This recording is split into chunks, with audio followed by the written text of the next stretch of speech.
Ang kulay nito ay wine red, yung medyo mamula-mula kasi na-inspired ako dun sa kulay ni Estelle ng SB19, yung pagkapula na kanyang buhok.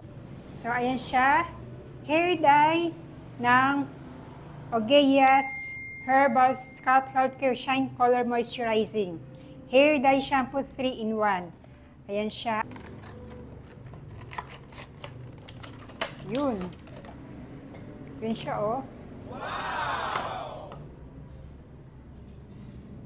Ayun, nakalock siyang ganyan. Tapos ipapump lang daw yan.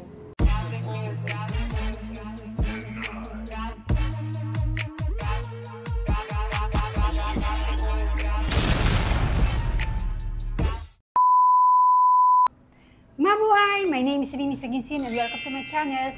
For today's video, ang gagawin ko ay mag-unpack ako ng aking binili sa TikTok shop. Medyo suking-suki na rin ako sa TikTok shop kasi bukod sa mura ay free shipping na naman at ito ay yung binili kong hair dye shampoo. Ang kulay nito ay wine red, yung medyo mamula-mula kasi na-inspired ako dun sa kulay ni Estelle ng SB19, yung pagkapula na kanyang buhok nagagandahan ako. So, gusto ko i-try yun. May napanood din akong vlog sa YouTube na ganito rin ang kulay ng kanyang buhok, may pagka-blonde.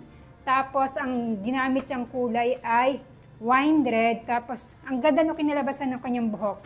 So, ngayon, itatry ko naman na gamitin ito sa aking buhok kung ito ba ay magiging effective sa akin. Bili ko dito ay 229 free shipping. With no further ado, i-open na natin ito.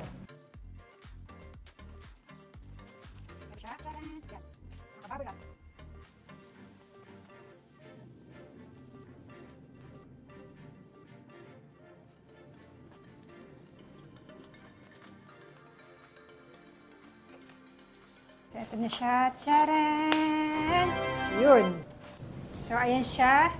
Hair dye ng Ogeyas Herbal Scalp Healthcare Shine Color Moisturizing.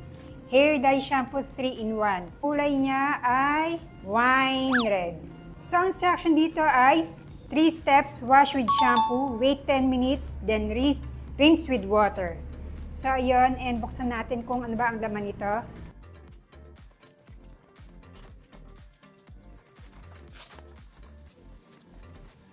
Tcharan! Open natin. Yun. Yun siya, oh. Wow! Ayun, nakalock siyang ganyan. Ayan. Tapos ipapump lang daw yan. Tapos sa loob nito, merong gloves. So, hindi ko na ito gagamitin kasi gusto kong gamitin itong dati kong ginagamit sa pag ako ay nagkukulay ng aking buhok. Ayan. So, ito yung gloves.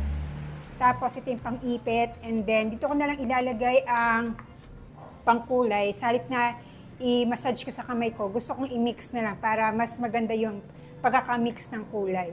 Ang kulay ng aking buhok, ayan, may pagka-blonde na brown. Medyo sawa na ako sa gantong kulay. Kaya gusto ko namang i-try ang ibang kulay. At yun nga, ang wine red, yung medyo mamula-mula. So, ayan, magpapalit muna ako ng damit at mag-start na tayo magkulay ng aking buhok. A few moments later.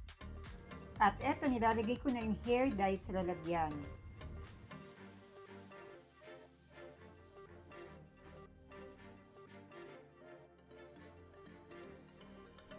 At medyo nagulat ako kasi para siyang itlog. At ayan, tumayo na ako kasi ang hirap mag-pump kapag nakaupo. So ayan, mix-mix lang natin hanggang sa magkulay red na ang pangkulay. At dinagdagan ko ulit kasi baka magkulang sa aking buhok.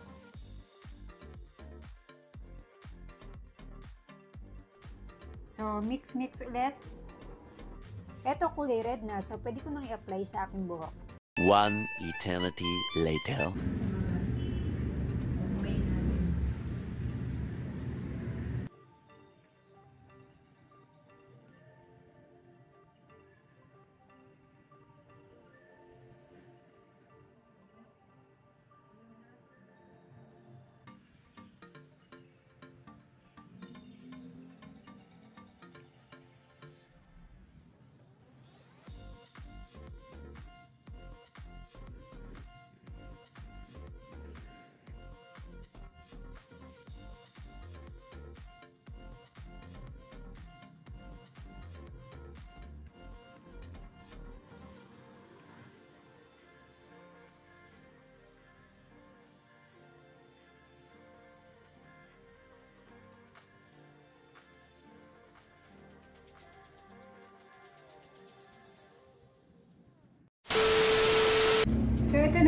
Sinundan ko na at shower cap na natin. Ang oras ay 2:38 na ng tanghali. So siguro mga 1 hour bago ko ito bandawan.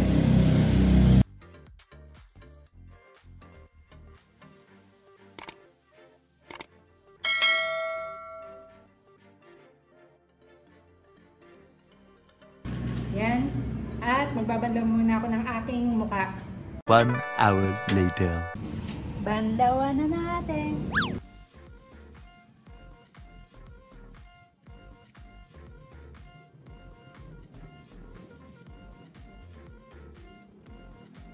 Applyin natin ang conditioner.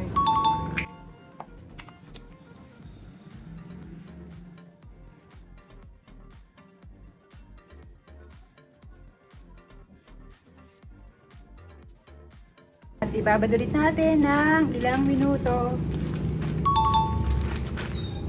A few moments later. Lower natin.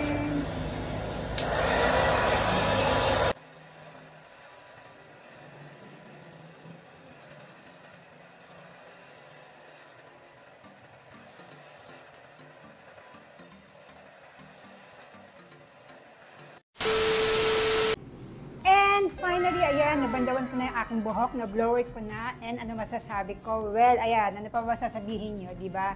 Super achieved ng aking wine red na kulay. Ang galing, ang ganda niya. Actually, nung binabandawan ko yung buhok ko, nakikita ko na yung kulay red sa buhok ko. Kaya lang naisip ko na baka tatamaan na kasi ng tubig, kaya mukhang red siya. Pero nung after ko mag-blower yung buhok, tapos humarap na ako sa salamin, nagulat ako kasi as in talagang pulang-pula siya, yung na-achieve na yung kulay red, kahit na isang beses ko pa lang siyang ginagamit. Tapos ayan, ang maganda pa dito, ayun o, ang dami pa niyang laman.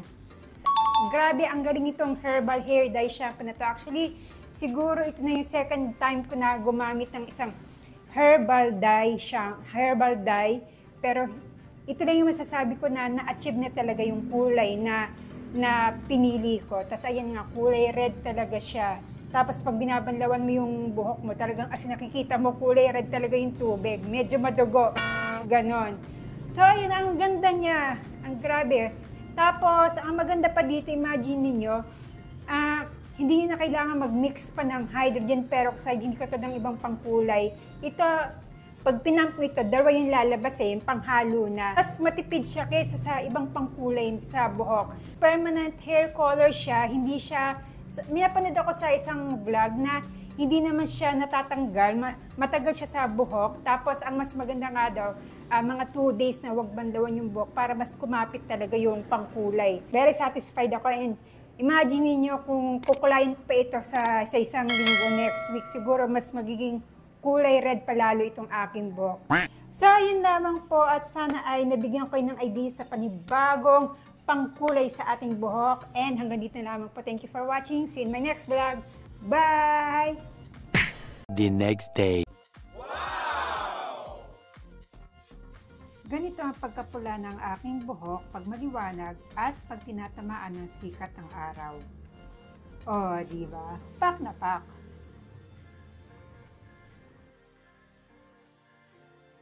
Thank you.